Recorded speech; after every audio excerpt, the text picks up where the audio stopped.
In this lesson, we're going to have a look at how to approximately locate roots using a method called the change of sign method. So it's not always possible to find the location of roots algebraically. There might be some equations that just simply aren't solvable using traditional algebra. And when that's the case, it's useful to use numerical methods for solving equations to at least get approximate roots to an equation. But before we apply one of these numerical methods, which we'll go through in a later lesson, first of all, we need to be sure that there's a root actually present. And one way of doing this is using the change of sign method. So this first example here is all about just looking at whether a root exists or not. So by sketching an appropriate graph, determine the number of roots possessed by the following equations and state the sign of each root. So there's a set of axes for each example. And what we're going to do is draw each of these two graphs on the axes. So first of all, y equals x squared, the left-hand side. There. And y equals x plus 4 would look something like this. There.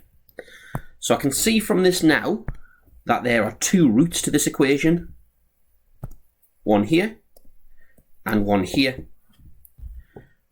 So to conclude, two roots, one negative,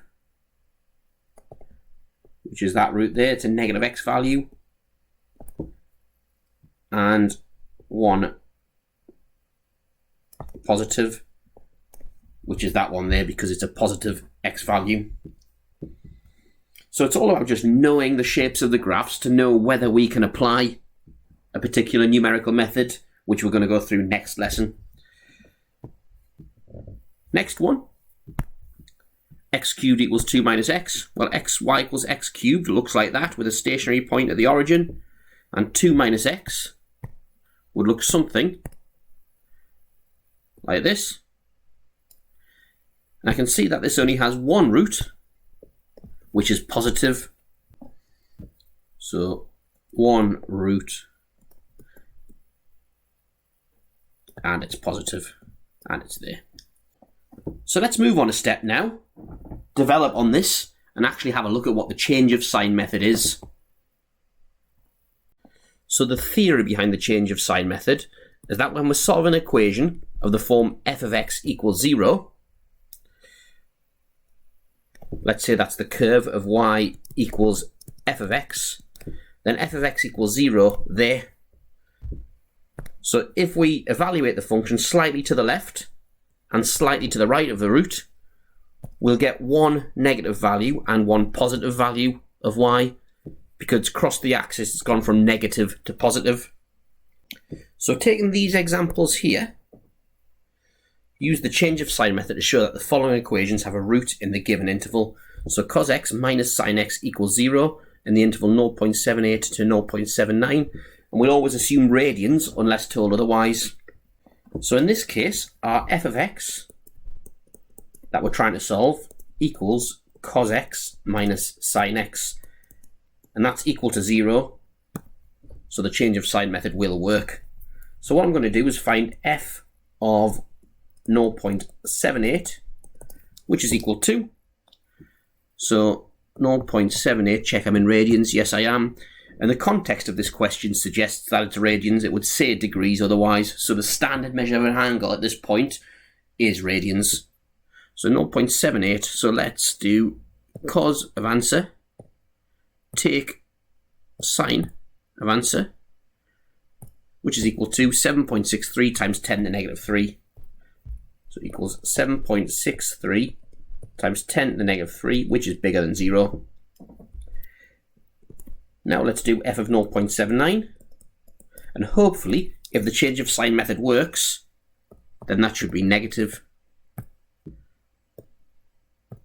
Yes, minus 6.51 times 10 to the negative 3.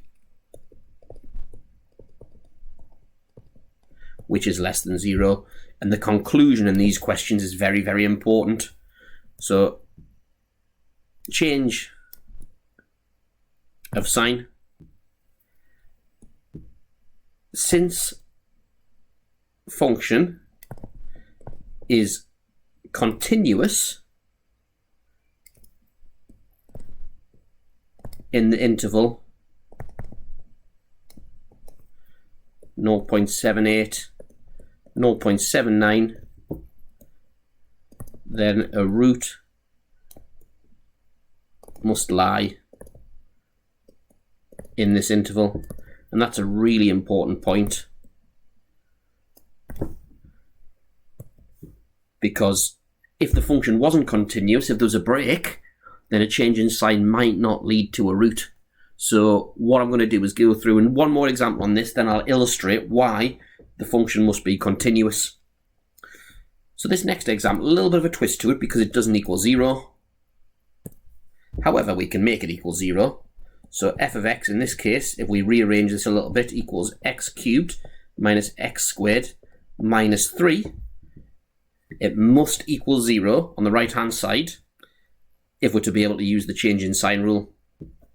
So now f of 1.8 equals, so store 1.8 in the answer button, 1.8, then we've got so answer cubed minus answer squared minus 3 equals minus 51 over 125.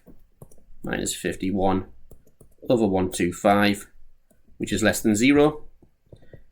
F of 1.9 equals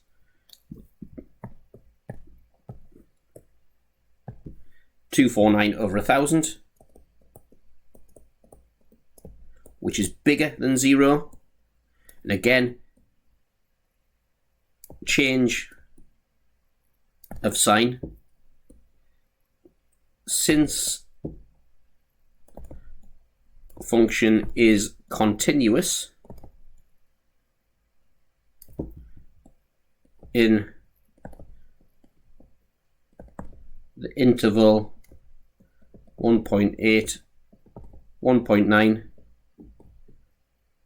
then a root must lie in this interval.